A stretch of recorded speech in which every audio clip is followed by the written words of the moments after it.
আর যে প্রশান্তির জন্য আপনি তার কাছে যাচ্ছেন সেটা তার কাছে নাই। প্রশান্তি আছে কোরআনের কাছে, প্রশান্তি আছে নবীর সুন্নায়, প্রশান্তি আছে আল্লাহর জন্য সেজদায়, তার আল্লাহর জন্য আল্লাহকে স্মরণ করে আপনি কাঁদবেন, প্রশান্তি পাবেন। আল্লাহর জন্য কিছু কাজ করবেন, তার দিনের কোনো খেদমত করবেন, প্রশান্তি পাবেন। আল্লাহর কোরআনের 10টা আয়াত মুখস্থ করেন, মনে এমন শান্তি আসবে যেটা আপনি কোথাও পাবেন না। আমি চ্যালেঞ্জ করে বলছি আপনাকে, আপনি আল্লাহর কিতাবের আজকে গিয়ে 5টা আয়াত মুখস্থ করেন, অর্থটা পড়বেন, কয়েকবার চর্চা করেন, মানুষকে শোনান, আপনি মনে এমন একটা প্রশান্তি পাবেন যেটা পৃথিবীর কোনো জায়গায় পাবেন না। এখানে প্রশান্তি এত এত বেশি মাত্রায় আসবে, যার খবর যদি ওই পশ্চিমারা জানতো তাহলে আমার কলিজায় বোম মেরে উড়িয়ে দিত। কথা বুঝতে পারেন নাই? আল্লাহর পথে চললে যে প্রশান্তিটা পাওয়া যায়, এর খবর যদি ইসলামের শত্রুরা জানতো তাহলে মুসলিমদের কলিজায় পারমাণবিক বোমা মারত। তারা জানে না কি প্রশান্তি এখানে পাওয়া যায়। আপনি যে প্রশান্তির জন্য এখানে যাচ্ছেন এটা ওখানে নাই। কোরআনের কাছে আছে, সেজদায় আছে, নামাজে আছে, তাহাজ্জুদে আছে, আল্লাহর জিকিরে আছে। আর নেককার স্ত্রীর কাছে আপনি প্রশান্তি পাবেন। এটা আল্লাহ আপনাকে গিফট দিয়েছেন। আদম আলাইহিস সালামকে আল্লাহ পাক দিয়েছেন না? তার একাকী বোধ হচ্ছিল জান্নাতে, আল্লাহ পাক সঙ্গিনী সৃষ্টি করেছেন। এখানে আপনি প্রশান্তি পাবেন, বাকিগুলো প্রশান্তির উৎস নয়। পরে দেখা যাবে ওখানে ছাকা খেয়েছে, খেয়ে তারপরে মাদক সেবন করবে, তারপরে মিউজিকের কাছে যাবে, তারপরে দেখবেন যে পতিতালয়ে যাচ্ছে, তারপরে হয়তো গুন্ডামি করবে, জীবনটা উচ্ছৃঙ্খল হয়ে গেল। কেউ কেউ আত্মহত্যাও করবে, কারণ হচ্ছে ওই যে শুরুতে একটা মেয়ের সাথে প্রেম করে ছাকা খেয়েছে, ওখানে প্রশান্তি খুঁজেছে, শয়তান এদেরকে নিয়ে খেলেছে, একবারে দুজনের জীবন নষ্ট করে ফেলে দিল। আদতে কি হলো, মুসলিম উম্মাহ থেকে 2টা নক্ষত্র ঝরে গেল। হয়তো ওই যুবককে দিয়ে দিনের কোনো খেদমত হতো, এখন আর হলো না। হয়তো ওই যুবক তার যৌবনকালটা ইবাদত করে কাটাতে পারতো, আরো সে ছায়া ছায়া পেত, আর পেল না। শয়তান সাকসিড, শয়তান জিতে গেল। এই হচ্ছে বাস্তবতা। বাস্তবতা বোঝেন, আল্লাহর কাছে ফিরে আসেন, আল্লাহ আপনার অপেক্ষা করছে। আসবেন না আল্লাহর কাছে? এটাই হোক আল্লাহর কাছে আমাদের কাছে আসার গল্প। আল্লাহ পাক আমাদেরকে তৌফিক দান করুন, আল্লাহুম্মা আমিন। নামাজটা ছাড়েন না, যত পাপ করছেন করেন, আমি বলি নামাজ ছাড়েন না। ইনশাল্লাহ একদিন নামাজই আপনাকে পাপ থেকে বের করে আনবে ইনশাআল্লাহ। শয়তান আপনাকে হতাশ করতে চাইবে, শয়তান আপনাকে হতাশ করতে চাইবে যে তুই তো গার্লফ্রেন্ডের সাথে কথা বললি, রাতের বেলা পর্ন দেখলি, তুই তো ফ্রি মিক্সিংয়ে আছিস, তুই মাদক দ্রব্য খাচ্ছিস, তুই কাজে ফাঁকি মারিস, তুই ট্যাক্স আদায় করিস নাই, দুর্নীতি করছিস, তুই আবার নামাজ পড়বি কেন? শয়তান আপনাকে বোঝাবে কিন্তু যে নামাজ তো আমার সময় পায় না, আমি তো অনেক পাপী মানুষ। এই ধোকায় পা দিবেন না। আপনি নামাজ কন্টিনিউ করতে থাকেন, ইনশাল্লাহ আল্লাহ পাক আপনাকে পাপ থেকে বের করে আনবেন ইনশাল্লাহ। ওই নামাজটা যদি ছেড়ে দেন তাহলে আর কোনো হাতিয়ার বাকি থাকবে না। আর আপনি যত পাপ করেন না কেন, মায়ুস হবেন না, মন ছোট করবেন না। আপনার একটা সেজদা, যে সেজদা আপনি চোখের পানি ঢেলে দিয়েছেন আল্লাহর কাছে, যে আল্লাহ আমার ভুলগুলো তুমি মাফ করে দাও, আমার তওবা তুমি কবুল করো, ইনশাল্লাহ দেখবেন ওই একটা সেজদা যদি কবুল হয়ে যায়, আল্লাহ পাক আপনার সব গুনাহ মাফ করে দেবেন ইনশাল্লাহ। হতাশ হবেন না। শয়তান হতাশ করতে চাইবে মানুষকে, শয়তান মানুষকে হতাশ করতে চাইবে। এমনকি আপনার যদি পাহাড়ের পরিমাণ ঋণ থাকে, ওই ঋণ শোধ করার ব্যবস্থা আল্লাহ পাক করে দিবেন ইনশাআল্লাহ তাআলা। হতাশ হবেন না, নামাজ ছাড়েন না। আর আমি একটা কথা বারবার বলেছি, আবারও বলছি যে চলমান যে 3G 4G নামাজগুলো চলছে, এগুলো থেকে নিজেকে দূরে রাখবে। সব এখন ডিজিটাল, নামাজও ডিজিটাল। দেখা যায় যে 5 মিনিটের মধ্যে 4 রাকাত নামাজ শেষ, মাশাআল্লাহ। ইমাম সাহেব যদি 10 মিনিট পড়ায় দেয় তাহলে তো তার চাকরি নট। বোঝেন না? এত তারা, আমার সময় নাই, আমরা ব্যস্ত মানুষ, এত সময় লাগে নামাজ পড়তে? ইমাম সাহেবকে বলছে, কমিটি ইমাম সাহেবকে চার্জ করছে, অথচ ইমামের উচিত তাদেরকে চার্জ করা। উল্টে গেছে এখন আর কি। ওইদিকে আসবো আমি। দাসী তার মনিবকে জন্ম দিবে, মানে সমাজের ন্যায় অন্যায়, ভালো মন্দ, হক বাতিলের মানদণ্ড উল্টে যাবে। দাসী কখনো মনিবকে জন্ম দেয়? মানদণ্ড উল্টে যাবে। আসেন রিল্যাক্সে নামাজ পড়বেন ইনশাআল্লাহ। আল্লাহ পাক তৌফিক দান করুন। নামাজের মধ্যে যা পড়ছেন এটাকে বোঝার চেষ্টা করতে হবে অর্থটা, তখন দেখবেন নামাজে মনোযোগ বাড়বে ইনশাআল্লাহ। তার আগে অজুটাকে ভালো করে করবেন, তাড়াহুড়া করে অজু করবেন না, রিল্যাক্সে অজু করেন, অজুর অঙ্গগুলোকে সুন্দর করে ধন। অজু পরিষ্কার হয় না, এই জন্য নামাজে মনোযোগ থাকে না। আর একটা বদ অভ্যাস আমারও আছে, আপনাদের সবারও আছে আমি জানি। অজুতে আমরা যে পরিমাণ পানি খরচ করি, এই পরিমাণ পানি দিয়ে নবী সাল্লাল্লাহু আলাইহি ওয়াসাল্লাম গোসল করতেন। হ্যাঁ, আর আপনার মাথায় যত চুল আছে তার চেয়ে বেশি চুল ছিল নবী সাল্লাল্লাহু আলাইহি ওয়াসাল্লামের মাথায়। আপনার দুজন তিনজনের মাথায় যত চুল আছে তার চেয়ে বেশি চুল ছিল নবী সাল্লাল্লাহু আলাইহি ওয়াসাল্লামের মাথায়। তারপরেও তিনি অল্প পানি দিয়ে গোসল করে ফেলতেন। আর আমাদের দেখবেন জারিমানের জোর যত বেশি, তার ট্যাপের স্পিড তত বেশি। মসজিদে যাবেন, দেখবেন জোরে ট্যাপ ছেড়ে দিয়েছে, অজু করতেছে। একজন মানুষের গোসলের পানি দিয়ে একাই অজু করে ফেলে। পানির লেয়ার দিন দিন নেমে যাবে আমাদের এই পাপের কারণে। কুল আরাআইতুম ইন আসবাহা মাউকুম গাওরা, সূরা মুলকের শেষ আয়াত পড়ে দেখেন। বলুন হে নবী, তোমরা যদি কখনো সকালে উঠে দেখো যে পানির স্তর সব নিচে নেমে গেছে, পানি নাই, মা ইয়াতিকুম বিমাইন মাইন, কোন সেই সত্তা আছে তোমাদেরকে পানি এনে দিবে, প্রবাহমান পানি? দিন দিন ঢাকা শহর সহ বড় বড় যে সিটিগুলো আছে এগুলোর পানির লেয়ার নিচে নেমে যাচ্ছে। আমাদের অপচয়ের কারণে এমন হচ্ছে। প্রচুর পানি আমরা অযুতে অপচয় করি। গোসল দেখবেন শাওয়ার নিচ্ছে, ওই যে আমাদের ডিজিটাল ইয়াজুজ আর মাজুজের বাথরুম যেগুলো আছে, পানি চোষা বাথরুম, মানে 10-20 বালতি পানি দিয়ে শাওয়ার নিয়ে নিবে। হ্যাঁ, আর মহিলা হলে তো কথাই নাই, আরো 10 বালতি এক্সট্রা লাগায়। তো সমস্যা, ওযু ঠিক করতে হবে, তারপরে সালাতে মনোযোগ বসবে ইনশাআল্লাহ। আল্লাহ পাক আমাদেরকে সালাত বুঝে আদায় করার তৌফিক দান করুন। মনোযোগ চলে যাবে, যাওয়া আসা করবে, মনোযোগ যাওয়া আসা করবেই, কিন্তু মনোযোগ ধরে রাখার চেষ্টা করতে হবে ইনশাআল্লাহ তাআলা। আল্লাহ পাকের ইহসান দান করেন, মনোযোগ বাড়বে ইনশাআল্লাহ আযজা ওয়া জাল্লা। আরেকটা টিপস বলবো, সেটা হলো নামাজে সূরাগুলোর মধ্যে ভেরিয়েশন রাখতে হয়। যেমন প্রতিদিন যদি আপনি একই রকম সূরা পড়েন, আমি নিজেও দেখেছি যে আপনি প্রত্যেক ওয়াক্তেই যদি একই সূরা দিয়ে নামাজ পড়ে থাকেন, দেখবেন মনোযোগটা তুলনামূলক কম পাচ্ছেন। তো এক এক রাকাতে যদি আপনি ভেরিয়েশন নিয়ে আসেন, সূরার মধ্যে ভেরিয়েশন বোঝেন তো, বৈচিত্র্য নিয়ে আসেন, আপনি দেখবেন মনোযোগ বাড়বে। খেয়াল করে দেখেন। এবং তাসবিহ তাহলিল যেগুলো করছেন এগুলোর অর্থটার দিকে যদি ফোকাস করেন, মনোযোগ কিছুটা হলেও বাড়বে। আরেকটা কাজ করলে মনোযোগ বাড়বে, প্রত্যেক সেজদায় দোয়া করতে পারলে। সেজদা করছেন, শুধু সুবহান রাব্বিয়াল আ'লা এতটুকু বলে উঠে যাবেন না, কমপক্ষে একটা দুটো দোয়া করেন সেজদায়, কারণ সেজদায় সবচেয়ে বেশি দোয়া কবুল হয়। আল্লাহ রাসূল সাল্লাল্লাহু আলাইহি ওয়াসাল্লাম বলেছেন, বান্দা সেজদায় আল্লাহর যত কাছে থাকে অন্য কোনোভাবে বান্দা এত কাছে আসতে পারবে না। এবং এখানে তোমরা বেশি বেশি দোয়া করো, নবী সাল্লাল্লাহু আলাইহি ওয়াসাল্লাম বেশি বেশি দোয়া করতে বলেছেন।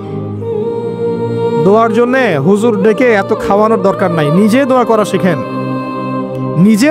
শেখেন, নিজের বাবার জন্য, মায়ের জন্য, আপনার আত্মীয় স্বজনের জন্য, আপনার নিজের জন্য, আপনার স্ত্রী সন্তানের জন্য, সমাজের জন্য, উম্মার জন্য, দেশের জন্য আপনি দোয়া করতে শেখেন। আপনার একটা প্রয়োজন, এই প্রয়োজনটাকে আমি বুঝতে পারবো, ওই আবেগটাকে আমার আসবে। আপনার যেটা প্রয়োজন, আপনার আবেগ আপনার আসবে। আপনার সন্তান অসুস্থ, আমি কি বুঝবো সেই ফিলিংসটা কেমন? আপনি বুঝবেন সেই ফিলিংসটা কেমন। অতএব নিজে আল্লাহর সাথে সম্পর্ক করেন। আর আপনি নিজেকে এত ছোট কেন মনে করছেন? আপনিও আল্লাহর সেই বান্দা, যে বান্দা আমি, যে বান্দা আর 10 জন মানুষ। আল্লাহ পাক আপনাকেও ভালোবাসেন, আল্লাহ পাক অবশ্যই আপনাকে ভালোবাসেন। জীবনের দীর্ঘ সময় পর্যন্ত আপনি আল্লাহকে ডাকেন নাই, আল্লাহ আপনাকে ফেলে দেয় নাই। আল্লাহ আপনাকে খাওয়ান, এখনো পরান, বাঁচিয়ে রেখেছেন, আল্লাহ নিয়ামত দিয়েছেন। আল্লাহ আপনাকে ভালো না বাসলে এমনি করেন? আল্লাহ পাক অপেক্ষা করছেন কবে খালি আপনি আসবেন আল্লাহর কাছে, এসে বলবেন আস্তাগফিরুল্লাহ ওয়া আতুবু ইলাইহি। আল্লাহ পাক অপেক্ষা করে বসে আছেন আপনার জন্য। আপনি কোথায় যাচ্ছেন? ফাআইনা তাযহাবুন। আল্লাহ পাক বলেছেন ফাআইনা তাযহাবুন, কোথায় যাচ্ছ তোমরা? কোথায় যাচ্ছেন? টাকার পিছনে, বাড়ি গাড়ি, স্ট্যাটাস, স্ত্রী সন্তান, ভোগবিলাসের পিছনে? আল্লাহ অপেক্ষা করছেন আপনার জন্য। আসেন, সেজদা করেন, ওয়াসজুদু ওয়াকতারিব, সেজদা করেন, নিকটবর্তী হন। আল্লাহ আপনার জন্য অপেক্ষা করছেন। যাবেন না আল্লাহর কাছে? আল্লাহ পাক সবাইকে আল্লাহর কাছে ফিরে আসার তৌফিক দান করুন। এটাই হোক আমাদের কাছে আসার গল্প, এটাই হোক আমাদের কিসের গল্প?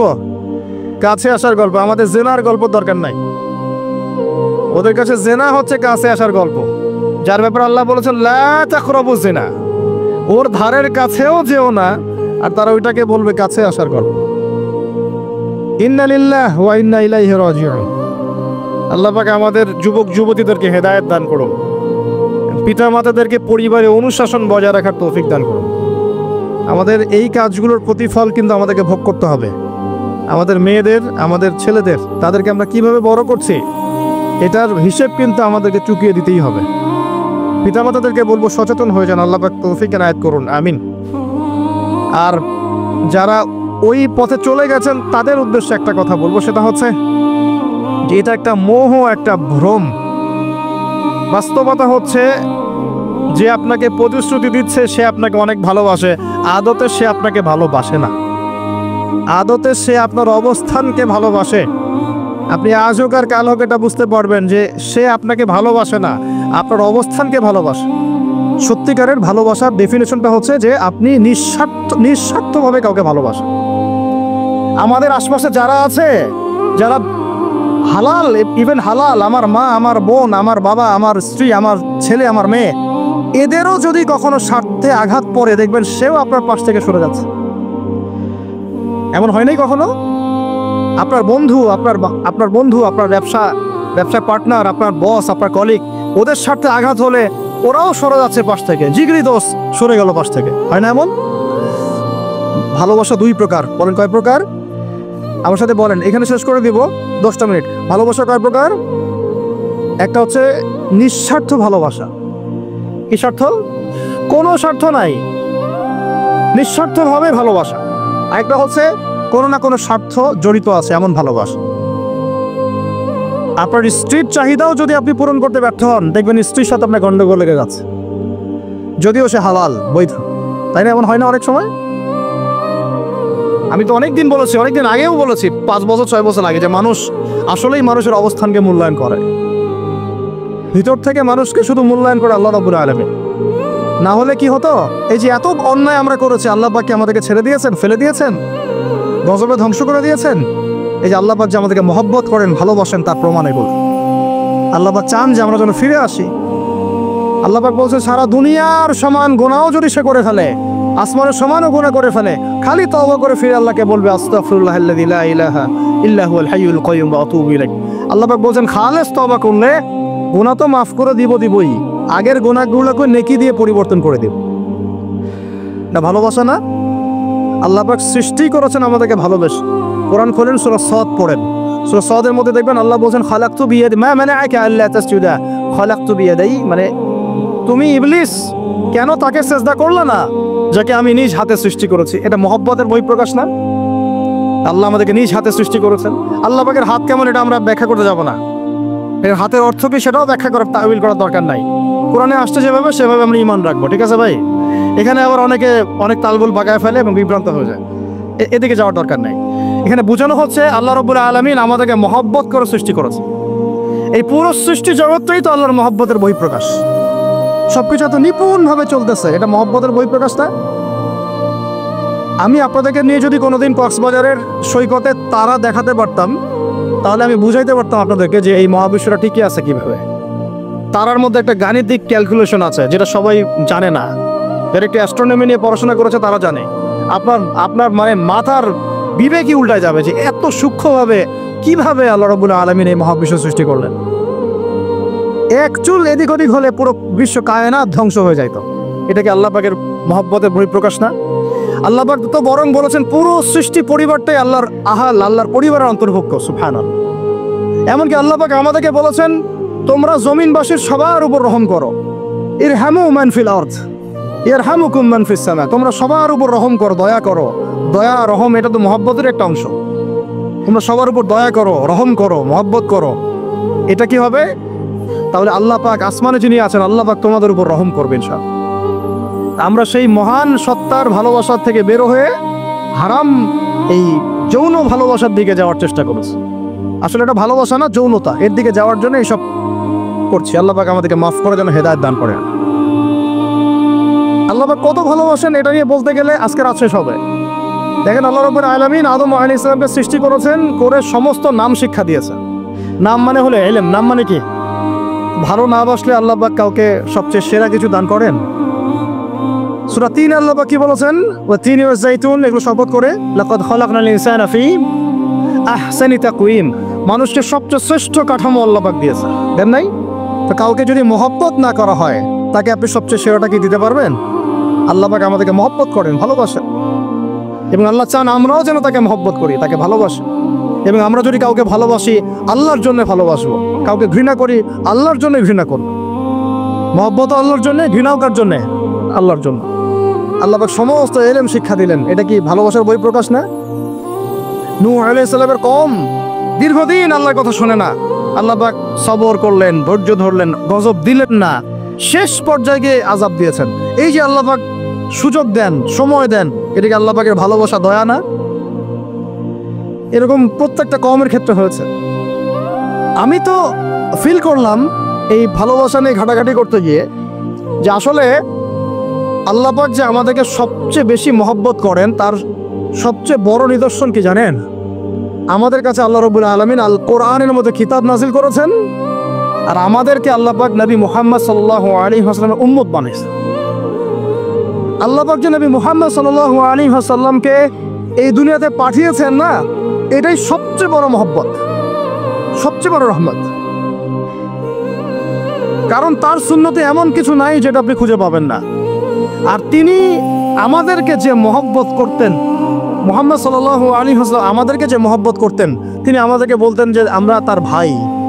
আমরা তার কি ভাই? মানে কি মায়ের পেটে ভাই? এটা বোঝানো হয় নাই। একটা হাদিসে তিনি বলেছেন আমি তো পিতৃতুল্য, তার মানে কি সত্যি সত্যি বাবা সন্তানের সম্পর্ক? রুহানি পিতা। তিনি কি ইমাম নন?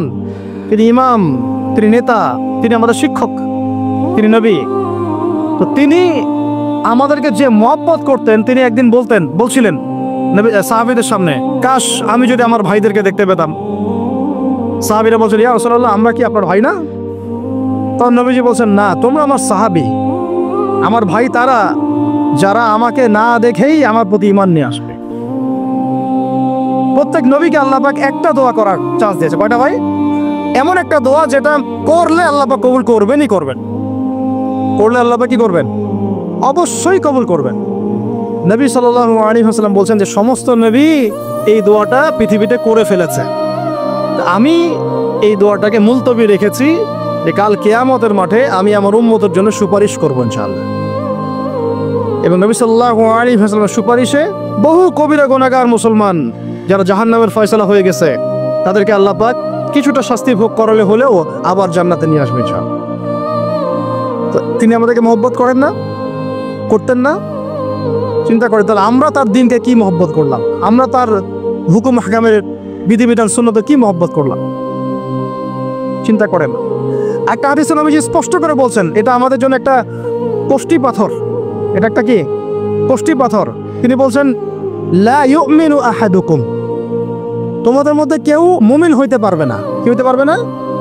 মানে প্রকৃত মুমিন হইতেই পারবে না তোমরা। হে আমার উম্মত, তোমাদের মধ্যে কেউ প্রকৃত মুমিন হইতেই পারবে না যতক্ষণ না হাত্তা আকুনা আহাব্বা ইলাইহি মিন ওয়ালিদিহি ওয়ালাদিহি ওয়ান নাসি আজমাইন, যতক্ষণ না আমি মুহাম্মদ সাল্লাল্লাহু আলাইহি ওয়াসাল্লাম তোমাদের কাছে নিজের কি সন্তান, নিজের বাবা মা এবং সমস্ত মানব জাতির থেকে বেশি প্রিয় না হচ্ছে। হাদিসটা আবার বলি, নবীজি বলছেন কেউ ততক্ষণ পর্যন্ত প্রকৃত মুমিন হতে পারবে না যতক্ষণ না আমি মুহাম্মদ সাল্লাল্লাহু আলাইহি ওয়াসাল্লাম তার কাছে তার সন্তান, তার পিতা, এমনকি সমস্ত মানব জাতি থেকে বেশি প্রিয় না হচ্ছে। আর আমরা যারা আগামীকালকে এইটার প্রিপারেশন নিয়েছি, আসলে কি আমাদের কাছে নবী প্রিয় বেশি না আমাদের দুনিয়ার স্বার্থ বেশি প্রিয়? যারা এগুলো করবে তাদের কাছে কি সত্যি নবী প্রিয়? তাহলে তারা করতে পারতো না। যদি নবী আমাদের কাছে সবচেয়ে বেশি প্রিয় না হয়, আমরা মুমিন হতে পারছি না। আর যাদের কাছে নবী প্রিয় তারা কখনো এমন হারাম কাজে যেতে পারবে না। যারা যাচ্ছে তারা কখনোই নবীকে ভালোবাসে না, কোশ্চিন কালেও না। শোনেন, ওমর রাদিয়াল্লাহু আনহুর নাম শোনেন নাই? বললে অনেক কথা ভাই, অনেক কথা, কোনটা রেখে কোনটা বলি। ওমর রাদিয়াল্লাহু আনহু একদিন এসে বলছেন খলিফাতুল মুসলিমিন, মুসলিমদের তিনি খলিফা। জান্নাতের সুসংবাদপ্রাপ্ত 10 জন সাহাবীর একজন। জান্নাতে সার্টিফিকেট পেয়েছেন পৃথিবীতে কয়জন সাহাবী? একটা হাদিসে একসাথে 10 জন, ওই 10 জনের অন্যতম একজন। যিনি এমন শাসন ব্যবস্থা পৃথিবীতে প্রতিষ্ঠা করেছিলেন যার মতো মিসাল এখন পর্যন্ত পৃথিবীতে আর দেখা যায় নাই। একটা হাদিসে আসছে, যে রাস্তা দিয়ে ওমর হাঁটে ওই রাস্তা দিয়ে শয়তান হাঁটে না। কি বুঝলেন? শয়তান যদি দেখে ওই যে ওমর, ও আর ওই যাবেন ওই রাস্তার মধ্যে। এই হচ্ছে ওমর ইবনুল খাত্তাব। আমার পরে কোনো নবী নাই, নবীজি বলছেন আমার পরে কোনো নবী নাই, লা নবী বাদি, আমার পরে কোনো নবী নাই। যদি হতো তাহলে ওমর হতো, যদি হতো তাহলে ওমর হতো। অন্য একটা হাদিসে আসছে, আমার পরে কোনো নবী নাই, তবে তুমি আমার, এটা অন্য সাহাবী সম্পর্কে, আলী ইবনে আবি তালিব সম্পর্কে, তুমি আমার জীবনে তেমন মূসার জীবনে হারুন ছিল যেমন। এটা হচ্ছে আলী ইবনে আবি তালিব।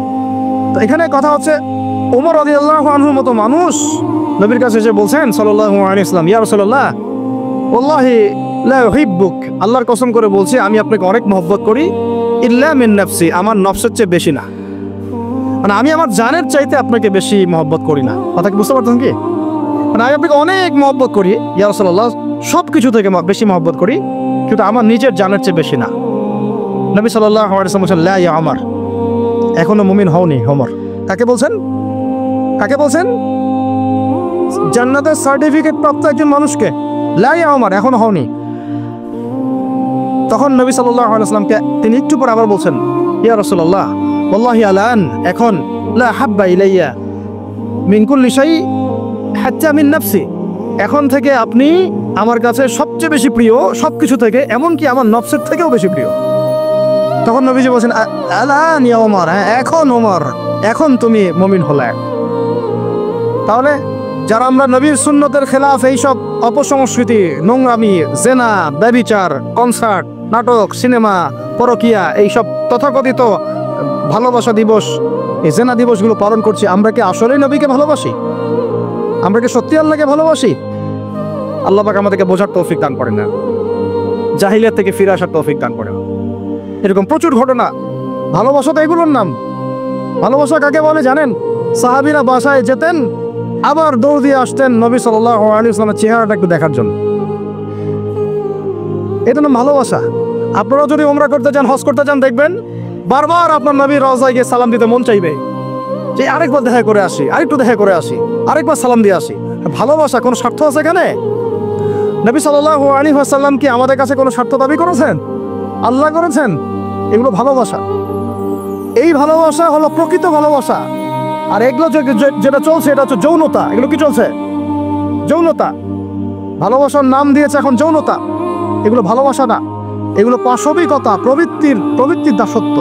প্রবৃত্তি মানে মন যা চায় তাই করতে চাচ্ছে। আপনার মন চাইছে একটা মেয়ের সাথে রাত কাটাবেন, এটাকে আপনি ভালোবাসা নাম দিলেন, কিন্তু এটা হচ্ছে ভালোবাসা না, এটা কি প্রবৃত্তি, পশুত্ব, দাসত্ব, পশুত্বের দাসত্ব করছেন। আল্লাহ পাক আমাদেরকে কথাগুলো বোঝার তৌফিক দান করেন। এরকম সাহাবীরা কত ত্যাগ করেছেন। তালহা রাদিয়াল্লাহু আনহুর নাম শোনেন না অনেকেই। নবী সাল্লাল্লাহু আলাইহি ওয়াসাল্লাম উহুদ যুদ্ধের দিন সংকটময় একটা অবস্থায় ছিলেন।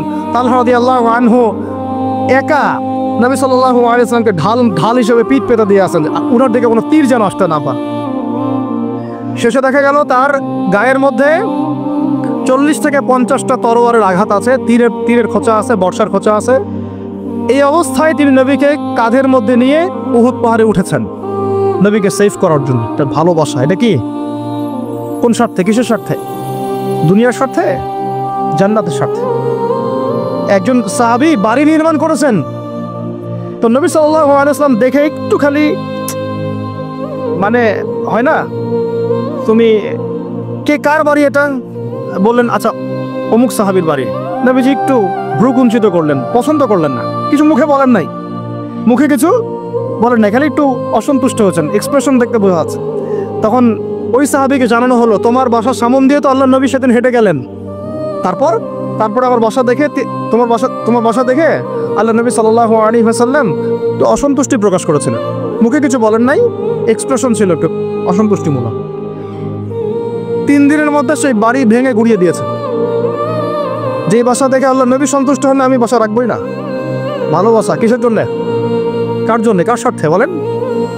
আল্লাহর জন্যে, জান্নাতের জন্য, আল্লাহর স্বার্থে, আল্লাহর জন্যে। কতগুলো বলে শেষ করবো আপনাদেরকে। সাদ বিন আবি ওয়াক্কাস রাদিয়াল্লাহু আনহু উহুদ যুদ্ধের দিন এরকম করে তীর নিক্ষেপ করছেন। আল্লাহ নবী বলছেন, ইয়া সাদ, হে সাদ, তীর ছোড়ো, তোমার জন্য আমার পিতামাতা কোরবান হোক। আশপাশে 9 জন ছিল, তার মধ্যে একজন একজন করে শহীদ হতে হতে শেষে 2 জন বেঁচে থাকলো, সাদ বিন আবি ওয়াক্কাস, তালহা বিন উবাইদুল্লাহ রাদিয়াল্লাহু আনহু। এগুলো তারা কেন করেছেন? ভালোবাসার জন্যে। ভালোবাসা এগুলোর নাম। কতগুলো বললে শেষ করবো আপনাদেরকে, বলেন। নবী সাল্লাল্লাহু আলাইহি ওয়াসাল্লামের কাছে একজন সাহাবী আসেন ইসলাম কবুল করতে। ইসলাম কবুল করতে এসে হাতের মধ্যে কিছু বালা আংটি থাকে না, এগুলো ছিল, এগুলো খুলে ফেলে দিয়েছেন নবী সাল্লাল্লাহু আলাইহি ওয়াসাল্লাম, খুলে ফেলে দিয়েছেন। তো একটা খুব দামি সোনার আংটি ছিল, ফেলে দেওয়ার পরে অনেকে বলছে, তুমি তখন মুসলিম হয়েছো, ইসলাম কবুল করেছো, তো আচ্ছা ঠিক আছে, ওইটা না হয় নবীজি পড়তে নিষেধ করেছেন, তুমি ওইটা নিয়ে বিক্রি করে দাও, বিক্রি করে না হয় ওইটাকে দিয়ে অন্য কিছু করো। উনি বলছেন, কখনো না, আমার হাত থেকে আল্লাহ নবী খুলে একটা জিনিস ফেলে দিয়েছেন, আমি সেটা আবার নিতে যাব? কিসের জন্য এগুলা? এটা ভালোবাসা, মহাব্বত। আল্লাহহীন হয়ে গেল, জেরা সহজ হয়ে গেল। আবার বাসায় ধরেন একটা পুরুষের সামর্থ্য আছে, চাহিদাও বেশি, সামর্থ্য আছে অনেক, চাহিদাও বেশি, সমাজে বিধবা মেয়ে পড়ে আছে, তালাকপ্রাপ্ত মেয়ে পড়ে আছে, এতিম মেয়ে পড়ে আছে, বিয়ে করার মানুষ নাই। এখন সমাজে যদি কোনো সৎ পুরুষ একাধিক বিয়ে করে, তাকে সমাজে বাঁকা চোখে দেখা হবে। কিন্তু এই পুরুষে যদি বিয়ে না করে বাইরে আরো 10টা মেয়ের সাথে অকাম কুকাম করে, তাকে কিচ্ছু বলা হবে। বলেছি আমি, কোরআন একদিকে, সুন্নত একদিকে, ইসলাম একদিকে, সমাজ, এই সমাজের তাকদীর খারাপ। এভাবেই নবী সাল্লাল্লাহু আলাইহি ওয়াসাল্লাম পেরেশান ছিলেন কিভাবে সমাজের মানুষকে ফেরানো যায়। আজকে আমরাও পেরেশান। আল্লাহ পাক সবার আগে আমাকে ইসলাহ দান করেন, আমার পরিবারকে দান করেন, আমাদের প্রত্যেক দিনই ভাই বোনকে দান করেন এবং ইস্তেকামত দান করেন। আল্লাহুম্মা সাব্বিতনা ওয়াজআলনা হাদিয়ান ওয়া মাহদিয়া, আমিন ইয়া রাব্বাল আলামিন। তো এখন কথা হচ্ছে, এগুলো চলছে আমাদের চোখের সামনেই, কিন্তু দেখেন প্রিয় ভাইয়েরা, আল্লাহ পাক শাস্তি বলেছেন 100 বেত্রাঘাত।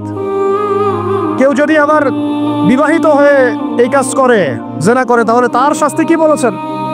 বলা হয়েছে কোমর পর্যন্ত মাটিতে পুঁতে ফেলে তাকে পাথর নিক্ষেপ করে হত্যা করতে হবে। এটা কোরআন এবং হাদিসের শাস্তি।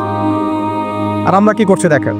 আমি 2টা হাদিস বলি আপনাদেরকে, শোনেন, ইয়াংরা শোনেন। এই 2টা হাদিস আজকে ভুলবেন না। আলোচনা অনেক লম্বা হচ্ছে তো অনেক কিছু ভুলে যেতে পারে, এই 2টা হাদিস ভুলেন না। একটা হচ্ছে 3 জন ব্যক্তি একবার একটা গুহায় আটকা পড়ছে। 3 জন বন্ধু বা ভাই তার একটা গুহার মধ্যে আটকা পড়ে গেছে। ঝড় হচ্ছে, গুহার মুখটা বন্ধ হয়ে গেছে পাথর দিয়ে, বের হওয়ার কোনো জায়গা নাই। এখানে নিশ্চিত মৃত্যু, কোনো সুযোগই নাই বাঁচার। তারা অনেক চেষ্টা করে বের হতে পারলো না। শেষমেশ তারা বলছে যে আমাদের যদি কোনো নেক আমল থাকে, সে নেক আমলের ওসিলা করে আল্লাহর কাছে দোয়া করি, আল্লাহ চাইলে আজকে আমাদেরকে বাঁচাতে পারে। একজন বলছে, আল্লাহ, আমার মা ছিল, পিতামাতা ছিল, তো মাকে আমি দুধ পান না করি আমার সন্তানদেরকে কখনো খাওয়াতাম না। একদিন গিয়ে দেখি যে মা ঘুমিয়ে গেছে, আমার বাচ্চারা কান্নাকাটি করছে, তবু আমি আমার বাচ্চাকে কান্না অবস্থায় রেখেছি, মাকে খাওয়াই নাই, ওদেরকে খাওয়াই নাই। আগে মাকে খাওয়াইছে, তারপর ওদেরকে খাওয়াইছে। আজকে ঘরে ঘরে মাদের সাথে কি আচরণ দেখেন, কি একটা অবস্থা দেখেন, সমাজে কি প্রজন্ম তৈরি করেছেন। মারা এখন বৃদ্ধাশ্রমে চলে যাচ্ছে। শিক্ষিত মা, তাই না? মায়ের পায়ের নিচে আপনার জান্নাত। আর এটাও একটা ব্যাপার যে মায়েরা আবার হাজরা আলাইহিস সালামের মতো হবেন না, যে মায়েরা সারা আলাইহিস সালামের মতো হবেন না, আয়েশা খাদিজা রাদিয়াল্লাহু আনহুমা তাদের মতো হবেন না, তো আপনাদের গর্ভ থেকে তো এর চেয়ে ভালো সন্তান আশা করা যায় না। সমস্যা সব দিকে আছে না? তো ও এই দোয়া করার সাথে সাথে একটু সরে গেল, আল্লাহর পক্ষ থেকে এই পাথরটা একটু সরে গেল, সুবহানাল্লাহ। কিন্তু বের হওয়ার জন্য এনাফ না। এরপরে আরেকজন দোয়া করছে যে আল্লাহ, আমার একজন কর্মচারী ছিল, টাকা পাইতো আমার কাছে কিছু, তো সে একদিন বেতন না নিয়ে চলে গেছে। টাকাটা দিয়ে আমি কিছু পশু কিনেছি, মানে গবাদি পশু। এই গবাদি পশু 2টা থেকে 4টা, 4টা থেকে 8টা হতে হতে অনেকগুলো হয়েছে। একদিন অনেক দিন পর সে আসছে, এসে বলছে আমার টাকা দাও। সে বলছে যে এই সবগুলো পশু তোমার, নিয়ে যাও। তুমি কি ইয়ারকি ফাজলামি করতেছো আমার সাথে? আমার টাকা আমাকে দাও। না, ইয়ারকি ফাজলামি করতেছে না, এটা তোমার টাকা দিয়ে কেনা ছিল, সবগুলো বংশবৃদ্ধি হতে হতে আজকে এই অবস্থা আছে। আল্লাহ, তোমার সন্তুষ্টির জন্য যদি এই কাজ করে থাকি, আল্লাহ আজকে আমাকে এই বিপদ থেকে বাঁচাও। পাহাড়ের মুখ থেকে পাথরটা একটু সরে গেল, বের হওয়ার জন্য যথেষ্ট না। তৃতীয় ব্যক্তি, আমি এটাই বলতে যাচ্ছিলাম, ইয়াংরা শোনেন ভালো করে। তৃতীয় ব্যক্তি সেজদায় পড়ে আল্লাহকে বলছে, হাত তুলে আল্লাহকে বলছে, আল্লাহ আমার একজন খুব সুন্দরী চাচাতো বোন ছিল, কাজিন, আমি তাকে পাইতে চাইতাম। বুঝেন না, পাইতে চাইতাম মানে কি? তাকে পেতে চাইতাম, অফার করতাম। সে রাজি হয় না, হয় না, হয় না। একদিন সে বলল যে 100 স্বর্ণমুদ্রা দিতে পারলে আমি রাজি, 100 স্বর্ণমুদ্রা দিতে পারলে আমি রাজি। এখন তো এদেরকে স্বর্ণমুদ্রাও দেওয়া লাগে না, এমনিই রাজি নাকি? জেনা করার জন্য কি এমনিই রাজি, খালি একটু। আসলে সত্যি কথা বলতে কি, একটা মেয়ে যদি চায় যে আমি আমার ইজ্জত ধরে রাখবো, কোনো ছেলের ক্ষমতা নাই সেই ইজ্জত নষ্ট করে। এটাই সত্য কথা। আমার স্ত্রী এই কথাটা খুব জোরালোভাবে আমাকে বলে, আমি যখন রাস্তায় হাঁটবো, আমি যদি চাই তাহলে কোনো মেয়ে, কোনো ছেলে আমার কাছে ঘেঁষতে পারবে না। আমি সুযোগ দিলে তখন ঘেঁষতে পারবে। একটা মেয়ে যদি চায় যে একটা ছেলে আমার সাথে ইটিস পিটিস করুক, সে ছেলে করবেই করবে। একটা মেয়ে যদি চায় যে একটা ছেলে আমার পর্যন্ত আসতে পারবে না, আমি আমার ব্যক্তিত্ব গায়রত বজায় রাখবো, আমি ডিস্টেন্স মেনটেন করবো, আমি কোনো সুযোগ দিব না, ছেলে সুযোগ পাবে না কখনো। এত সহজ না। সর্বোচ্চ তখন কি করতে পারে, ধরে 10 জন মিলে ধরে ওকে জোর করে তার সাথে কিছু করতে পারে। ওরকম কিছু করলে তো আল্লাহর গজব নেমে আসবে। ওই যে সারা আলাইহিস সালামকে তুলে নিয়ে গিয়েছিলেন একটা বাদশা, মনে নেই আপনাদের? সারা আলাইহিস সালামকে একটা বাদশা এরকম উঠাই নিয়ে আসছে। আর সারা আলাইহিস সালাম সবচেয়ে সুন্দরী মেয়েদের একজন ছিলেন পৃথিবীর ইতিহাসে, ইব্রাহিম আলাইহিস সালামের স্ত্রী। তখন তিনি হাত বাড়াচ্ছে তার দিকে ধরার জন্য। আর সারা আলাইহিস সালাম তখন বলছে, দাঁড়ান, আমাকে 2 রাকাত নামাজ পড়তে দেন। 2 রাকাত নামাজ পড়ে তিনি আল্লাহর কাছে হাত তুলে বলে, আল্লাহ তুমি জানো আমি আমার সতীত্ব, আমার ইজ্জত, আমার সম্মান আমার স্বামী ছাড়া আর কারোর সামনে কখনো প্রদর্শন করি নাই। আজকে এই জালেমের হাত থেকে আল্লাহ তুমি আমাকে বাঁচাও। ওইদিকে ইব্রাহিম আলাইহিস সালামও নামাজে দাঁড়িয়ে গেছে। ওই জালেম বাদশা যখনই হাত বাড়ায়, হাত অবশ হয়ে যায়, মাথা ঘুরে পড়ে যায়। 3বার 4বার চেষ্টা করেছে, তারপর পারে নাই। শেষে বলেছে, তোমরা আমার কাছে কাকে নিয়ে আসছো, নিয়ে যাও একে আমার সামনে থেকে। পরে উল্টা হাজারা আলাইহিস সালামকে হাদিয়া সহ দিয়ে পাঠিয়ে দিচ্ছে। একটা মেয়ে চাইলে তার ইজ্জত সম্মান এভাবে রক্ষা করতে পারে। তোমরা জেনায় ছেলেরা লিপ্ত করেছে কারণ তোমরা চেয়েছো বলেই করতে পারছো। তুমি ফিতনা না ছড়াতা, তুমি বেহায়ের মতো বাইরে বের না হতা, তুমি তোমার চুল খোলা না রাখতা, তুমি তোমার পোশাক ঠিক রাখতা, তোমার কথা ঠিক রাখতা, তোমার কথার মধ্যে শক্তি রাখতা, মিষ্টি মিষ্টি প্রবন্ধিতা না, বাইকের পিছনে বসতা না, চটপটে ফুচকা খাইতা না, এখানে ওখানে আড্ডা মারতা না, কোনো ছেলে তোমার কাছে আসতে পারতো না। তোমরা এই কাজ করেছো, ছেলে আসতে পেরেছে। আপনারা তো কিছু হইলে ছেলেদেরকেই দোষ দেন। ছেলেরা তো এমনি আকর্ষিত হবেই।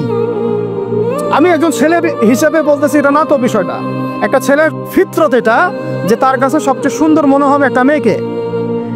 এটা একটা ছেলের ফিতরত, স্বভাব ধর্ম, এটা চুম্বকের মতো আকর্ষণ করবে।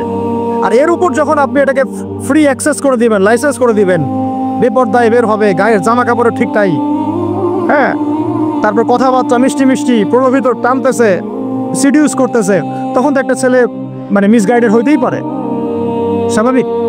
ছেলেরও দোষ আছে, কিন্তু অবশ্যই এখানে মেয়েরও দোষ আছে। আমরা তো অনেক সময় ঢাকা শহরে দেখি রাত 10টা 12টা বাজতেছে, আমরা মাহফিল করে যাচ্ছি, কোনোদিন বাসায় ফিরতে 1টা 2টা 3টাও বাজে। রাত 3টার সময় ছেলে মেয়ে বাইকে করে ঘুরতেছে ঢাকা শহর। ওই মেয়েটার কি বাসায় বাবা নাই, ভাই নাই, কোনো স্বামী বা কেউ নাই, মাহরম কেউ নাই? আমরা সুযোগ দিচ্ছি বলেই তো আমাদের ঘর পর্যন্ত ঢুকতে পারছে। সবার আগে মেয়েদেরকে শক্ত হইতে হবে। আর মেয়ের বাবা যারা, আমি তো নিজেও মেয়ের বাবা, আমরা বাচ্চাদের সাথে সময় কাটাই আর ভাবি যা কি যে হবে ভবিষ্যতে আল্লাহ ভালো জানেন। কিভাবে মেয়েকে মানুষ করব, কিভাবে সতীত্ব রক্ষা করবে আমাদের মেয়েরা। যতদিন পর্যন্ত এদের হাতে মোবাইল ফোন ছিল না, ইজ্জত ঠিক ছিল। মোবাইল ফোনটা যখনই ঢুকেছে, ইজ্জত নষ্ট হয়ে গেছে বহু মেয়ের। আমি এরকম জানি, বলতে চাচ্ছি না। যাই হোক, ওই জায়গায় আসেন, ওই ছেলেটা তখন 100 স্বর্ণমুদ্রা অর্জন করেছে, কষ্ট করে আর্ন করেছে। যে আপনাদেরকে বলে যে নিজের পায়ে দাঁড়াও, তারপরে তোমার সাথে রাজি। সে অনেক কষ্ট করে 100 স্বর্ণমুদ্রা অর্জন করে মেয়ের কাছে গিয়েছে, চাচাতো বোনকে বলেছে যে স্বর্ণমুদ্রা নাও, এখন বলো তুমি রাজি না। রাজি না। সে মেয়ে বলছে হ্যাঁ ঠিক আছে। তো এখন দুজনের মধ্যে যা হওয়ার তাই হচ্ছে, অ্যাডাল্ট আপনারা সবাই বুঝেন। কিন্তু এখন মূল যে কাজটা, স্বামী স্ত্রীর যে মূল মিলন, এই মিলনটা করার জন্যে সেই ছেলেটা বসছে। হাদিসের মধ্যে আসছে এভাবে, 2 পায়ের মাঝখানে বসে পড়ছে ছেলেটা। এখনই জাস্ট শুরু করবে, তখন ওই মেয়েটা বলে উঠছে যে হে আল্লাহর বান্দা, আল্লাহকে ভয় করো, আমি আমার সতীত্ব কখনো নষ্ট করি নাই, তুমি আল্লাহকে ভয় করো। এই কথাটা যখনই বলছে তখন ওই ছেলের মনের মধ্যে এমনভাবে একটা রিয়াকশন জন্ম নিয়েছে, আল্লাহর পক্ষ থেকে এমন একটা নূর আর হেদায়েত চলে আসছে, ওই অবস্থা থেকে ছেলেটা উঠে চলে গেছে এবং স্বর্ণমুদ্রাও দিয়ে দিচ্ছে যে স্বর্ণমুদ্রাটা আমার দরকার নেই, যা। এবার সেই গুহার মধ্যে বন্দি অবস্থায় আল্লাহর কাছে হাত তুলে দোয়া করতেছে, আল্লাহ তুমি যদি জানো ওই কাজটা আমি তোমার সন্তুষ্টির জন্য করেছিলাম, আজকে আমাকে এই সাক্ষাৎ এই মওতের হাত থেকে বাঁচাও। সাথে সাথে এই পাহাড় পাথর সরে গেছে। এই হাদিসটা আমি এই কারণে বললাম, যদি আমি জিনা থেকে বেঁচে থাকতে পারি, ইনশাআল্লাহ তাআলা আল্লাহ পাক সাক্ষাৎ মৃত্যুর মতো এই আযাব থেকেও, বিপদ থেকেও আল্লাহ বাঁচাতে পারেন। এটা একটা হাদিস, সবাই মনে রাখবেন। দ্বিতীয় একটা বলি, এটা আমাদের সব বিবাহিতদের জন্য। আজকে তো বিবাহিতরাও অভাব নাই, আর আমি আশ্চর্য হয়ে যাই যে বিবাহিত একটা ছেলে, বিবাহিত একটা পুরুষ তার স্ত্রীকে এভাবে বেহায়ার মতো কিভাবে সবার সামনে শো করতে পারে। বিয়ে আপনি করলেন, মোহর আপনি দিলেন, সম্পদ আপনার, তার সতীত্ব আপনার, তার সম্ভ্রম আপনার, আপনি নিজে কেন ওকে এভাবে সবার সামনে উত্থাপন করতেছেন? টিকিট আপনি কাটলেন, সিনেমা সবাই দেখবে, ব্যাপারটা এরকম। কি অবস্থা! আবার কোন কোন ঘরে দেখা যায় স্বামীরা কন্ট্রোল করতে চাচ্ছে, কিন্তু মেয়ে বা স্ত্রী কন্ট্রোলে থাকতে চায় না। স্বামীকে বলে তুমি বেশি হুজুর হয়ে গেছো, বেশি বেশি হুজুর হয়ে গেছো, এই যুগে চলে, এটা আধুনিকতার মডার্ন যুগ। এই করতে করতে আমাদের সমাজে পরকীয়া ছড়ায় পড়ছে। এখন এই পরকীয়া বলতে কি হাদিসটা কথা মাথা আসছে। আল্লাহর নবী সাল্লাল্লাহু আলাইহি ওয়াসাল্লামের একজন সাহাবী, মহিলা সাহাবী, কি সাহাবী বলেন? এরকম ঘটনা দুই একটা ঘটেছে, আমি একটা বলতেছি খালি। মদিনায় মহিলা সাহাবী কোনো একভাবে এরকম একটা অঘটন ঘটে গেছে। মানুষ তো হতে পারে, মানুষ তো পাপ করবে, তাই না? হতে পারে। এখন তিনি গর্ভবতী হয়ে গেছেন। নবী সাল্লাল্লাহু আলাইহি ওয়াসাল্লামের কাছে এসে বলছেন, ইয়া রাসূলুল্লাহ তাহহিরনি, আমাকে পবিত্র করেন, আমি অনেক বড় অন্যায় করে ফেলেছি। নবী সাল্লাল্লাহু আলাইহি ওয়াসাল্লাম মুখ ঘুরিয়ে নেন, মুখ ঘুরিয়ে নিয়ে বলেন যে বাসায় যাও, তওবা করো, আল্লাহ মাফ করে দিবে। নবীজি শুনতে চাচ্ছেন না, কারণ শুনলে কোর্টে মামলা আসলে তো বিচার করতে হবে। তিনি বলছেন যে বাসায় যাও, বাসায় যা আল্লাহর কাছে ইস্তেগফার করো, আল্লাহ মাফ করে দিবে। আবার এদিক দিয়ে ঘুরে আস, ইয়া রাসূলুল্লাহ আমাকে পবিত্র করেন, আমি অন্যায় করে ফেলেছি। এভাবে কয়েক দফার পরে নবীজি বলছেন, তুমি কি অন্যায় করেছো? এমন কোন কাজ কি তুমি করেছো? সুরমা দানিতে সুরমা নেয়ার সময় আমরা যেভাবে নেই, এরকম কোন কাজকে তুমি করেছো? মানে উনি শব্দটা উচ্চারণ করলেন না মুখ দিয়ে, একটা এক্সাম্পল মিসাল দিয়ে বুঝালেন, তুমি কি এরকম কোনো কাজ করেছো? অ্যাডাল্টারি কোনো কাজ করেছো? তো তিনি বলছেন, হ্যাঁ আমি গর্ভবতী হয়েছি। নবী সাল্লাল্লাহু আলাইহি ওয়াসাল্লাম আমার বিচার করে দেন। তিনি বলছেন যে বাসায় যাও, আগে সন্তান জন্ম দাও, তারপরে দেখা যাবে। সন্তান জন্ম হলো, সেই মহিলা আবার এসেছেন, সাহাবী, ইয়া রাসূলুল্লাহ আমার বিচার করে দেন। বলছেন সন্তান জন্ম হয়েছে, হ্যাঁ, এখন সন্তান কি করে? দুধ পান করাও, 2 বছর দুধ পান করাও, তারপরে বিচার করে দেব। 2 বছর দুধ পান করা শেষ, সন্তান এখন শক্ত খাবার খেতে পারে, কোলে করে সন্তানকে নিয়ে আসছেন। নবী সাল্লাল্লাহু আলাইহি ওয়াসাল্লামকে বলছেন যে ইয়া রাসূলুল্লাহ, এই যে আমার বাচ্চা দেখেন খেতে পারে, এখন একে আমার বিচার করে দেন। দেখেন তাদের পরকালের কনসেপ্টটা কেমন ছিল, তাদের পরকালের চেতনা কেমন ছিল। এবার নবী সাল্লাল্লাহু আলাইহি ওয়াসাল্লাম বলেন, তোমাদের মধ্যে কে আছো এই বাচ্চার দায়িত্ব নিতে পারো? একজন আনসারী সাহাবী বলছেন আমি। বাচ্চা তার কোলে দিলেন, দিয়ে বলেন এই তাকে নিয়ে যাও, নিয়ে গিয়ে অমুক জায়গায় নিয়ে তাকে রজম করো। কি করো? রজম মানে কি ভাই? কোমর পর্যন্ত মাটিতে গেঁথে দিয়ে পাথর নিক্ষেপ করে, এই রজম করতে গিয়ে তার গা থেকে রক্ত ফিনকি বের হয়ে কোনো একজন সাহাবীর, সম্ভবত খালিদ ইবনে ওয়ালিদ রাদিয়াল্লাহু আনহুর জুব্বার মধ্যে গিয়ে লেগেছে। তো তিনি কিছুটা তাচ্ছিল্যের স্বরে একটা বাক্য প্রয়োগ করেছেন যে ছি, এটা কেমন হলো? হ্যাঁ, মানে কিছু বলেন নাই, জাস্ট একটা রিয়াকশন দিয়েছেন যে এত। নবী সাল্লাল্লাহু আলাইহি ওয়াসাল্লাম এই কথাটাই বলতে চাচ্ছি আমি। তিনি বলেছেন, হে খালিদ, তুমি থামো, তুমি তাকে এভাবে করো না, আন্ডারস্টিমেট করো না। এই নারী এই অপরাধ করার পরে যে পরিমাণ ইস্তেগফার করেছে, আল্লাহর কাছে তওবা করেছে, তার একার তওবা যদি মদিনাবাসীর মধ্যে ভাগ করে দেওয়া হয় তাও কম হবে। এই ঘটনা একটা ঘটেছে, আরেকজন সাহাবীর সাথে ঘটনা ঘটেছে, পুরুষ সাহাবী। নবীজি বলেছেন তোমরা তাকে তাচ্ছিল্য করো না, কারণ আমি দেখছি সে এখন জান্নাতে সাঁতার কাটতেছে। আর আমরা এই যে পরকিয়া, দেখেন পরকিয়া করলে, পরকিয়ার মাধ্যমে কেউ যদি ব্যভিচার করে ফেলে, নাউজুবিল্লাহ আউযুবিল্লাহ, তাহলে এই পৃথিবীতে বাঁচার অধিকারটা সে হারায় ফেলে। পৃথিবীতে কি হয়, বাঁচার অধিকারটা সে হারায় ফেলে। ঠিক কেউ করে এই পৃথিবীতে বাঁচার অধিকারটা সে হারায় ফেলে। নবীজি স্ট্রেট বলেছেন ফাকতুলুল ফাইলা ওয়াল মাফউল বিহি, যে কর্মে যার সাথে করা হবে দুটাকেই ফেলো। কেউ যদি ধর্ষণ করে বাঁচার অধিকারটা হারায় ফেলে। কিছু পাপ আছে যেগুলো করলে তওবা ইস্তেগফার করা যায়, আল্লাহ হয়তো মাফও করে দিবেন, কিন্তু পৃথিবীতে বাঁচার অধিকারটা মানুষ হারায় ফেলে। এইটাকে আমরা এইভাবে প্রমোট করতেছি এখন। কে কে এগুলো নিয়ে মানে ফিকির করে এখন, মনে করে যেটা তো আধুনিকতা। অনেকে ওয়াইফ, একটা শব্দ আছে ওয়াইফ সুইপিং, একজনের ওয়াইফকে আরেকজনকে দিবে, ওর ওয়াইফকে সে নিবে, রাগ কাটাবে, নাউজুবিল্লাহ। এটা পশ্চিমা সভ্যতা থেকে আসতেছে, জানেন।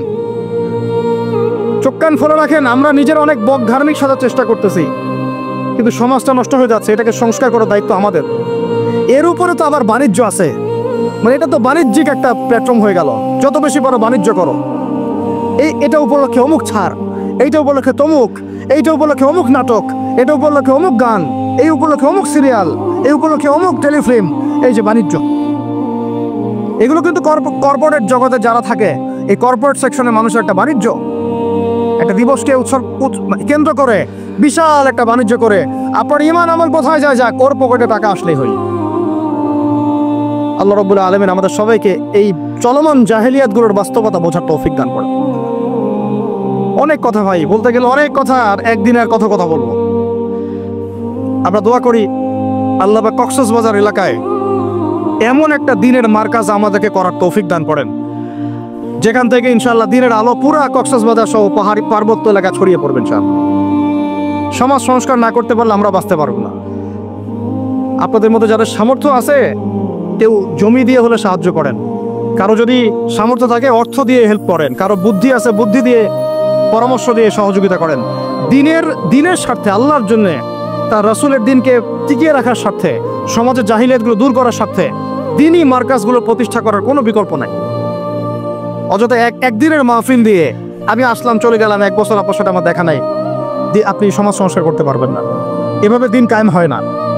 ইকামতে দিন অনেক কঠিন বিষয়। প্রত্যেক দিন প্রত্যেক রাতের মেহনতের উপর দাঁড়ায় থাকবে ইনশাআল্লাহ। আল্লাহ পাক আমাদেরকে এই বেহায়া দিবসকে বর্জন করার তৌফিক দান করুন। এই পশ্চিমাদের ফাঁদ থেকে আল্লাহ আমাদেরকে বাঁচায় রাখে। আল্লাহ রাব্বুল আলামিন আমাদের সবাইকে যেন এই জেনা, ব্যভিচার, পরকিয়া, তারপরে সুদ, মাদক, সমকামিতা, ট্রান্সজেন্ডার, এই সমস্ত ফিতনা থেকে আল্লাহ আমাদেরকে হেফাজত করেন। আমাদের এই যুবক যুবতীদেরকে আল্লাহ পাক খাস করে এই চলমানের জাহিলিয়াতগুলো থেকে হেফাজত করেন। আমি প্রত্যেক পরিবারের কর্তা সতর্ক হয়ে যান। প্রত্যেক পরিবারের যে ভাই আছেন, যে বাবা আছেন, সতর্ক হয়ে যান। আপনার পরিবারটাকে আপনি শক্ত হাতে দমন করেন, কঠোরভাবে, দেখবেন ইনশাআল্লাহ অ্যাটলিস্ট আপনার ঘরটা পবিত্র রাখেন। সবাই যার যার পরিবারের দায়িত্ব নেই, ইনশাআল্লাহ দেখবেন সমাজ ঠিক হয়ে গেছে। আমার স্ত্রীকে আমি এসব করতে দিব না, ওর ক্ষমতা আছে করবে, করলে ওকে আমি তালাক দিয়ে রেখে দিব, শেষ, সোজা কথা। ও আমরা এভাবেই কথা বলি বাসায়, এক কথায় চলবে, এক কথায় উঠবে, এক কথায় বসবা, দ্বিতীয় কথা যেন বলতে না হয়। একদিন একটা ইস্যু নিয়ে মানে ঝগড়া তুলকালাম হয়ে গেল, আমি রাগ কন্ট্রোল করতে পারলাম না। বলছিলাম যে হাত মোজা ভালো করে পড়তে, হাত কথা বলার সময় দেখেন যদি আমি হাতে ভাবে উঁচু করি দেখা যায় এতটুকু। আমি বাসায় গিয়ে বলছিলাম যে হাত মোজা খুব ভালো করে এই পর্যন্ত পড়তে, এইটুক নিয়ে মনে হয় আমি 10 মিনিট ঝাড়ি দিয়েছি, মানে বকা দিয়েছি আর কি। একদম মাথা নিচু করে শুনছে, একটা কথা বলে নাই। আমি আমার পরিবারকে ঠিক করলে কেন আমার মানে স্ত্রী বাইরে যাবে, কিভাবে যাবে? আমি বলতেছি না যে সে বাইরে যাইতে পারবে না, প্রয়োজনে তার প্রয়োজন পূরণ করতে পারবে না, এমন তো না বিষয়টা। বেপর্দা এভাবে যাবে কেন? বেপর্দায় ফিতনার মধ্যে কেন যাবে? আমার মেয়ে, আমি জন্ম দিলাম, আমি বড় করতেছি, আমি খাওয়াই, আমি খাওয়াই বলতে মানে কি, আমরা উপার্জন করে আমরাই খেতে খাওয়াই নাকি? আমরা ওসিলা না রিজিকের, আমরা কামাই রোজগার করে নিয়ে আসি। আমি খাওয়াই বলতে বোঝাচ্ছি আমরা কামাই রোজগার করে নিয়ে আসি, আমাদের ভালোবাসা দিই, মহব্বত করি, তিলে তিলে আদর মহব্বত দিয়ে বড় করি। আমার মেয়ে কেমন করে বাইরে যায়? কেমন করে বাইরে যাবে? কোন সাহসে যাবে? আমি বাবা হয়ে বেঁচে থাকতেও কিভাবে যেতে পারে? গেলে ওকে একদম খাবার বন্ধ করে দিবে। আমার ছেলে বালেগ হয়েছে, নামাজে যাবে না কেন? যাবে না কেন? যদি না যায় আমি ওর খাওয়া বন্ধ করে দিব। শাসন করতে হবে সবসময়, কিন্তু মিষ্টি কথা চিরা ভিজে না। আল্লাহ পাক কোরআনের মধ্যে হেদায়েত দিতে উৎসাহিত করেছেন, এখানেই আবার আইনগুলো নাজিল করেছেন। মানে সবসময় মানুষকে দাওয়াত দিয়ে বুঝিয়ে সুঝিয়ে কাজ হয় না, মাঝে মাঝে পিটানো লাগে, লাগে না? শাসন লাগে না? লাগে। তো আমরা যদি আমাদের পরিবারের মেয়েদেরকে নিয়ন্ত্রণ করতে পারি, ছেলেদেরকে নিয়ন্ত্রণ করতে পারি, দেখবেন আস্তে আস্তে ইনশাআল্লাহ এটা কমে গেছে। আর যদি এভাবেই গা ছাড়া দিয়ে দেন, আমি বলেছি বেশি দিন লাগবে না, আর 10টা বছর পরে নাউজুবিল্লাহ আমরা আশ্রয় চাই আল্লাহর কাছে, এমনটা যেন না হয়। দেখবেন যে এটা এমন হারে বেড়ে গেছে যে ঘরে ঘরে সমকামিতা ঢুকে যাইতে পারে। নাউজুবিল্লাহ। এই তাদাত, এই সংখ্যা দিন দিন বাড়তেছে। আপনাদের শহরে, আপনাদের এই অনেক অনেক এই যে এখানে আমি অনেক মাহফিল করেছি, অনেকেই আমাকে চিরকুট দিয়েছিলেন যে ভাই এখানে বেড়ে যাচ্ছে, এই বিষয়ে কিছু বললেন। চিন্তা করেন, ভিতরে ভিতরে এগুলো চলতেছে, হোটেলে হোটেলে চলতেছে। আপনারা ভালো মানুষ যে বসে থাকলে হবে না। এত ভালো মানুষ হতে আল্লাহ পাক বলেন নাই। আল্লাহ পাক বলেছেন সৎ কাজে আদেশ করো, অসৎ কাজে কি করো? নিষেধ করো। এবং আপনি আপনার জায়গায় আল্লাহ বিরোধী কোনো কিছুকে প্রশ্রয় দিবেন না। ব্যাস, সরকার কোথায় যায় যাক, প্রশাসন কি করে করুক, ওটা আমার দেখার দরকার না। আমি আমার জায়গা থেকে আল্লাহ এবং রাসূলের বিরোধী কোনো কাজ করব না। সিম্পল। এই যে ইতিহাসটা ওরা জানতো না, এই সেন্ট ভ্যালেন্টাইন্স ইতিহাসটা বলো, ওরা কি জানে? এই যে কত সালে এটা বাংলাদেশে আসছে, ওরা আসলে জানে? কে নিয়ে আসলো? দেখেন, ওটার বললামই, ওটা আনার পরে জেনা, ব্যভিচার, ফ্রি মিক্সিং, বাণিজ্য সব বেড়ে গেল। এটাকে কেন্দ্র করে কর্পোরেটরা এখন বাণিজ্য করতেছে। শুধুমাত্র এই দিবসে শুনেন, আর এগুলো বলতে চাইনি, আমি বলতে বাধ্য হচ্ছি, শুধুমাত্র এই দিবসে কোটি কোটি টাকা বিক্রি হয়, জানেন? এটা শুধু শুধু কয়েকটা কান্ট্রির পরিসংখ্যান। সারা বিশ্বের পরিসংখ্যান দিলে তো আপনার চোখ কপালে উঠে যাবে। কি হচ্ছে আর কি হচ্ছে না। যেখানে আল্লাহ রাব্বুল আলামিন বলছেন চোখ নিচু করো, কাছেও যেও না, ওটা তো কোরআনে পড়ে থাকলোই, ওটাকে লঙ্ঘন করে জেনা হচ্ছে, ব্যভিচার হচ্ছে, অবৈধ সম্পর্ক হচ্ছে, প্রচুর ধর্ষণ হবে কালকে। আর ধর্ষণ হলে আমি বলবো শুধু ছেলেরা দায়ী না, মেয়েরাও দায়ী আছে। তোমাকে মাহরাম ছাড়া কে বের হইতে বলছে? মাহরাম ছাড়া একটা মেয়ের হজ খরচ না। মনে করেন আপনার ঘরে একজন মহিলা আছেন যার মাহরাম নাই, তার উপর হজই ফরজ হয় নাই। তো মাহরাম ছাড়া যার হজই ফরজ হয় না, তাকে মাহরাম ছাড়া এভাবে হোটেলে একটা ছেলের সাথে বাইকে যেতে কে বলছে? বলেন, মাহরাম ছাড়া একটা মেয়ের সফর জায়েজ নাই, হজও জায়েজ নাই, হজ করার দরকারই নাই, সে ভরে থাকবে, ওইটাই তার জন্য বেশি গুরুত্বপূর্ণ, ওটাই হুকুম আল্লাহ পাকের। আর সে মাহরাম ছাড়া এইভাবে এখানে ওখানে ঘুরে বেড়াবে, ছেলের সাথে আড্ডাবাজি করবে, টাঙ্কি মারবে, চটপটি ফুচকা খাবে, এরপর 4-5টা ছেলে মিলে ওকে ধর্ষণ করে দিলে সব ছেলে দোষ ওই ছেলের উপর আসবে? আমার তো মন চায় যে প্রথমে আগে এই মেয়েগুলোকে শায়েস্তা করি। হ্যাঁ, ছেলেগুলোকে তো করবোই, আগে মেয়েগুলোকে করে। শুধুমাত্র ওয়াজ নসিহত করে কাজ হবে না, সবাইকে কঠোর হতে হবে। আপনি আমাকে বলেন তো দেখি, আপনার মেয়ে কোন একটা ছেলের সাথে অবৈধ সম্পর্ক করেছে, আপনি কি এটা মেনে নেবেন? আপনারা যে কেউ হন, এখানে অনেক প্রশাসনের ভাই আছেন আমি জানি, ঊর্ধ্বতন কর্মকর্তাও আছে এখানে আমি জানি, এখানে আমার লেকচার রেকর্ড হচ্ছে এটা আমি জানি। আর আপনি আমাকে বলেন বা আপনার সিনিয়রদেরকে বলান এই কথাগুলো মেসেজ পৌঁছান, তাদের ঘরে যদি তাদের মেয়ে কোনো ছেলের সাথে অবৈধ সম্পর্ক করে, তারা কি মেনে নিবে? তাদের মেয়েকে যদি কেউ ধর্ষণ করে, তারা কি মেনে নিবে? আপনার ছেলেটা যদি সমকামী হয়, আপনি কি মেনে নিবেন? আপনার বাসায় যদি কালকে একটা ছেলে এসে বলে যে আপনার মেয়ে এসে বলে যে বাবা আমি ওকে ভালোবাসি, ওর সাথে বিয়ে করার আগে আমি যৌন সম্পর্ক করে ফেলছি, আপনি কি মেনে নিবেন? আপনি যদি জানতে পারেন কালকে আপনার মেয়ে গর্ভবতী হয়ে গেছে, আপনি কি মেনে নিবেন? আপনি যদি জানেন কালকে আপনার ছেলে আপনাকে এসে বলছে বাবা আমি একটা ছেলেকে নিয়ে আসছি, ও ছেলেটা আসলে বাইরের ছেলে, ভিতরে ভিতরে মেয়ে, তাই আমরা বিয়ে করে ফেলছি, আপনি কি মেনে নেবেন? তো এটা নবী সাল্লাল্লাহু আলাইহি ওয়াসাল্লামের ফিলোসফি ছিল।